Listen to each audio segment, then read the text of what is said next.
حضرت عمر کا زمانہ تھا، مصر فتح ہو گیا، حضرت عمر بن عاص گورنر بنے۔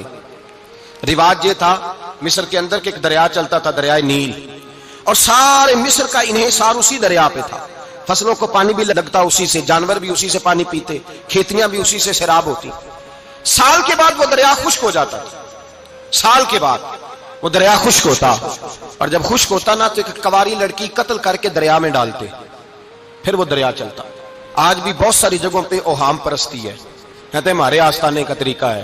میں نے کہا آستانے کا اس آستانے کا طریقہ ہوتا ہے جس آستانے کا تعلق در مصطفیٰ سے ہوتا ہے، باقی کسی آستانے کا اپنا کوئی ذاتی طریقہ نہیں۔ طریقہ وہ جو میرے نبی پاک کا طریقہ ہے، اس سے ہٹ کر کون سا طریقہ ہے؟ ہمارے آستانے کا طریقہ ہے، ہماری یہ رسم ہے، ہمارا یہ رواج ہے، اٹھا کے بھاگ جاؤ رسم و رواج۔ ہمارے رسم و رواج رسول اللہ کی سنت کے پابند ہے۔ سارے بولیے صلی اللہ ہو، پھر ایک دفعہ پڑھیے درود شریف صلی اللہ ہو، 3 دفعہ کر لیں تاکہ تعداد ہو جائیں۔ صلی اللہ ہو، نبی پاک صلی اللہ علیہ وسلم کا طریقہ اصل طریقہ ہے۔ حضرت عمر فاروق کو جناب عمر بن عاص، اور کہتے ہیں کہ پکا طریقہ یہ تھا کہ جب تک لڑکی قتل کر کے ڈالتے نہیں تھے دریا چلتا نہیں تھا۔ حضرت عمر کو خط لکھا کہ حضور یہ معاملہ ہے، اور لوگ مجھے یہی کہتے ہیں، میں نے لوگوں کو سمجھایا ہے کہ اسلام ظلم کا حکم نہیں دیتا، ظلم کی اجازت نہیں دیتا، کیسے لڑکی قتل کی جائے؟ اب آپ بتائیں کیا کرنا ہے؟ حضرت عمر ایمان، یقین، استقامت، پہاڑ ہے یہ لوگ۔ حضرت عمر نے 2 خط لکھے، ایک حضرت عمر بن عاص کے نام، دوسرا دریائے نیل کے نام۔ 2 خط لکھے، ایک خط لکھا دریا کے نام، ایک خط لکھا عمر بن عاص گورنر کے نام۔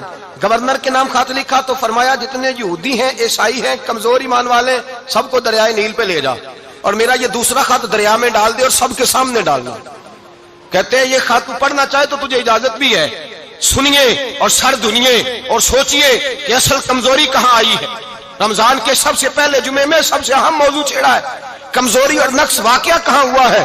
حضرت سیدنا عمر بن خطاب رضی اللہ تعالیٰ عنہ نے دریا کو مخاطب کر کے لکھا، ہو دریا، اگر تو کہتا ہے نا کہ لڑکی قتل کر کے پھینکی جائے گی تو میں رسول اللہ کا ماننے والا ہوں، میں ظلم نہیں ہونے دوں گا، ہمیں تیرے پانی کی ضرورت ہی کوئی نہیں، تو بے شک پانی نہ دے، اور اگر تو اللہ کے حکم سے بہتا ہے، اگر تو اللہ کے حکم سے بہتا ہے تو پھر اللہ کا بندہ اور مصطفیٰ کا غلام عمر تجھے حکم دیتا ہے کہ فوراً بہنا شروع کر دے، فوراً منٹ نہ لگانا۔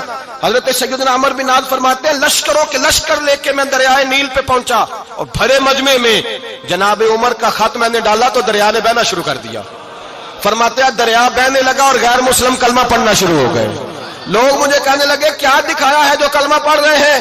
تو میں نے کہا دکھایا کچھ بھی نہیں، یہ حضرت عمر کے ایمان کی قوت کی برکت ہے کہ بہت سارے لوگوں نے کلمہ پڑھنا شروع کر دیا۔ یہ ایمان کی قوت، ڈرا ہوا مسلمان، سہما ہوا مسلمان، یہ کبھی امریکہ کے پیچھے بھاگتا ہے، کبھی یورپ کے پیچھے بھاگتا ہے، کبھی ادھر جاتا ہے، کبھی ادھر جاتا ہے۔ اپنی دنیا آپ پیدا کر، اگر زندوں میں ہے، سر آدم ہے، ضمیر کن فقہ ہے زندگی۔ جب ایمان کی طاقت پیدا ہوتی ہے، جب قوت پیدا ہوتی ہے، پھر انسان کے اخلاق سمر جاتے ہیں، پھر اس کا نظریہ سیدھا اللہ رسول کی ذات پر جا کے کھڑا ہوتا ہے۔